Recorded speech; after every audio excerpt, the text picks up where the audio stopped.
Some people are born into darkness, others embrace it. These women didn't just kill, they butchered, tortured, and reveled in suffering. This is not for the faint of heart, because once you hear these stories, you can never unhear them. Let's descend into the abyss. Number 1. Elizabeth Báthory, the Blood Countess. Imagine the sound of flesh being sliced open, the metallic scent of fresh blood filling the air. In her dark castle, Elizabeth Báthory slashed open the throats of young girls, drinking their blood like wine. Some victims were stripped naked, whipped until their bones were exposed, then left to die in pools of their own blood. Others were set on fire, had their hands cut off, or were frozen to death. When guards finally entered her chamber, they found half-dead girls, their bodies carved like butchered meat.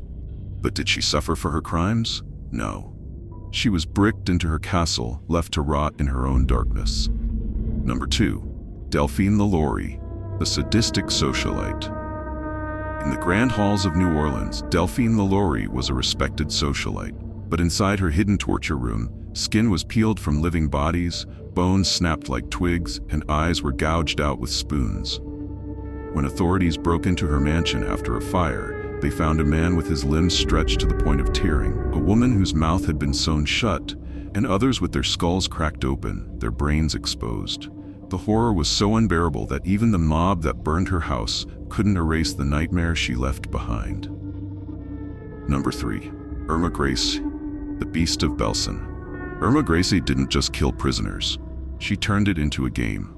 She strolled through Auschwitz, whipping women until their skin peeled off, forcing victims into death pits and unleashing starving dogs to devour people alive. Some she shot for fun, others she chose for grotesque medical experiments. She laughed as people screamed in agony. When the war ended, she stood trial, smirking, as if proud of the horrors she inflicted. But even as she faced the noose, her last words were simple: hurry up. Number 4. Katherine Knight, the Cannibal Butcher. In Australia, a slaughterhouse worker turned murderer was about to commit one of the most horrifying acts in history. Katherine Knight stabbed her lover 37 times, each wound deep enough to expose his ribs. But that wasn't enough. She skinned his body with surgical precision, cooked his flesh into a stew, and served it to his children with vegetables. When police arrived, they found his flayed corpse hanging from a meat hook. Even hardened officers vomited at the sight. Today, she rots in prison, where she will never see the light of day again. Number 5. Mary Ann Cotton, Britain's first serial killer. Tea with sugar or tea with arsenic? Mary Ann Cotton didn't care.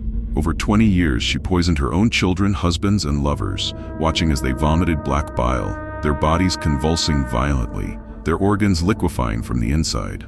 No one suspected a thing, until the deaths started stacking up. When she was finally caught, she merely smiled. As she faced the gallows, she whispered, "One more won't hurt." Number 6. Ilse Koch, the Witch of Buchenwald.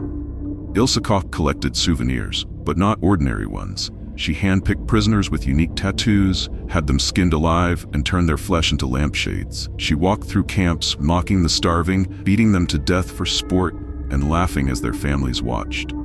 Even her fellow Nazis were disturbed by her insatiable cruelty. When she was sentenced, she didn't show a hint of remorse, and when she finally took her own life, many believed it was far too merciful. Number 7. Belle Gunness, the Black Widow. They came for love, they left in pieces. Belle Gunness was a widow who lured rich men to her home, then drugged them, split their skulls open, and dumped their bodies in mass graves. Some were dismembered with a butcher's saw, others burned beyond recognition. When authorities discovered over 40 corpses, she was nowhere to be found. Some say she fled. Others say she became another victim in the pile of rotting bodies. Number 8. Miyuki Ishikawa, the Angel of Death. Miyuki Ishikawa was supposed to save infants. Instead, she let them die by the hundreds. Newborns starved to death in her care, their tiny bodies discarded like trash. Parents were told their children had simply passed away. In truth, she saw them as a burden, not worth saving. To this day, the true number of her victims remains unknown. Number 9. Enriqueta Martí, the Vampire of Barcelona. She kidnapped children, she bled them dry. Then she boiled their flesh into medicine for the elite of Barcelona. Enriqueta Martí's home was a nightmare of bones, severed hands, and preserved human hearts. When police raided her home, they found children locked in cages, waiting to be sacrificed for her dark business. The vampire of Barcelona was finally caged herself, but not before dozens of children were lost forever. Number 10. Darya Saltykova, the Russian torturer. She delighted in screams. Darya Saltykova flogged young girls until their flesh peeled away, set them on fire, and drowned them for fun. Over 100 victims suffered beneath her cruel hands. But instead of death, she was sentenced to rot away in silence, driven to madness by the ghosts of those she tortured. These are the darkest women in history. But who do you think was the most evil? Let me know in the comments, if you dare.